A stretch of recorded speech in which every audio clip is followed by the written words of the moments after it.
King Kong is back, and he's returning to his stomping grounds on Skull Island. This ticket was confirmed by Netflix, announcing that the streaming service with Legendary Entertainment has greenlit the anime series Skull Island. On the same day, it was announced that Lara Croft and even Pacific Rim are getting into the action. Let's glaze over the hype and dive right in.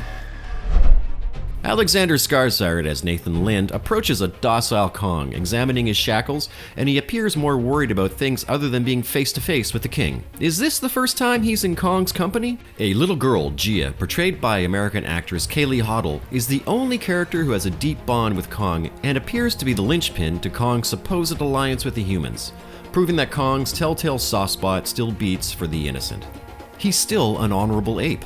The protagonists hypothesize on Kong's purpose, but the trailer wastes no time concluding that it's to defend the world against Godzilla.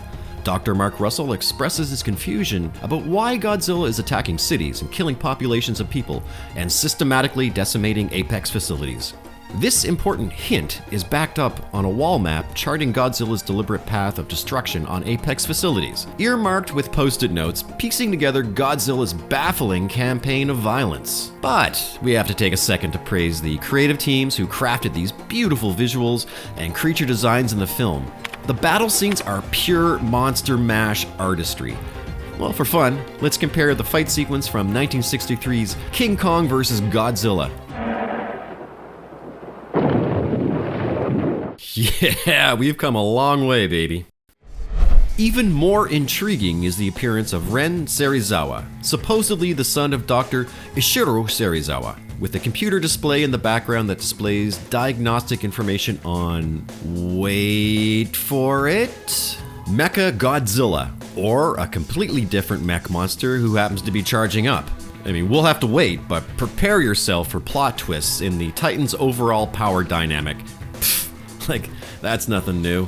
You see, the working title during pre-production was Apex, and this suggests a hefty ton. Is Apex a revamped Monarch?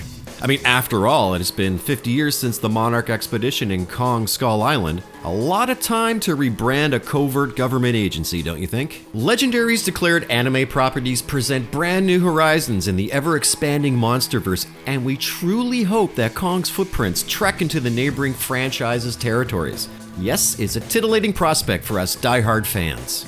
However, the burning question is whether Netflix's anime series will serve in continuity with Godzilla vs. Kong. The official synopsis pitches a story of castaways desperately seeking escape from Skull Island while surviving gigantic prehistoric monsters. Everything's big in Kong's area code. Given this, it's plausible that Skull Island may be the epilogue to Godzilla vs. Kong. The survivors of Godzilla and Kong's epic war become marooned on Skull Island. If this is the angle, it would be a fertile opportunity to acquaint us with the island that history forgot.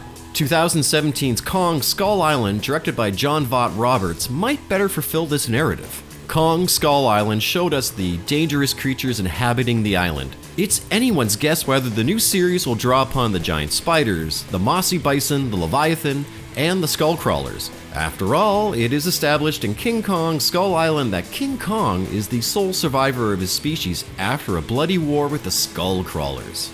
That war is also established, as it is alluded to in the Godzilla vs. Kong trailer. Kong bounds across Skull Island, or is it in the Hollow Earth as Kong retrieves his battle axe from ancestral grounds? Through this, it's hinted that they are both the last of their kind. However, it looks as though Kong in that touching scene has an axe when Gia gifts him a Kong doll. But when does this scene transpire? Before the action kicks off?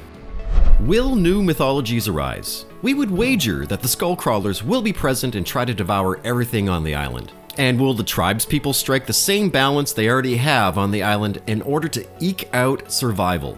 The lore of Skull Island's history may seem like low-hanging fruit, but delving into this rich and meaty carnivorous diet will easily satisfy Kong fans. Believe us, this fare is more than a mouthful. In Kong Skull Island, John C. Reilly's character, Hank Marlowe, catches up the cast on how the current balance of power works on the island. Kong is undoubtedly the king, but the malevolent Skullcrawlers still pose a threat to Kong et.al., thanks to the expedition dropping explosive seismic charges from their fleet of attack choppers. Preston Packard, played by Samuel L. Jackson, couldn't admit defeat after Kong trounced his battle group and vowed his revenge, placing him and the other characters in further jeopardy when he pledges to blow the ape to Kingdom Come and risk waking the enormous and slumbering Skullcrawler. Jarheads, why do you never learn? In the conclusion of Kong, Skull Island, the survivors sail aboard the Gray Fox, a crude boat, and rendezvous with the military support team. Marlowe sings the song We'll Meet Again, a late 1930s languid chart topper. Could this be an Easter egg in the grander scheme of things?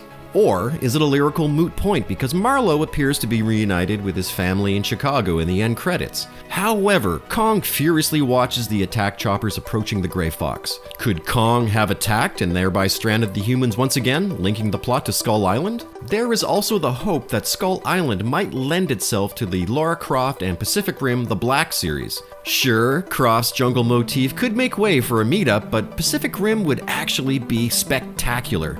Hello, giant Jaegers and Kaiju anyone? Locked in horrifying battle in Godzilla's backyard? We're not being coy. This would be really cool to see, not only for the spectacle, but because it might usher in a new era in all incarnations of the Monsterverse. Adding Skull Island to the Monsterverse will brave unbeaten paths in the jungle. And it seems that the action will be contained on the island, but also it's a strong possibility that the Hollow Earth will become prominent, which pretty much guarantees roughhousing between Kong and his host of prehistoric foes.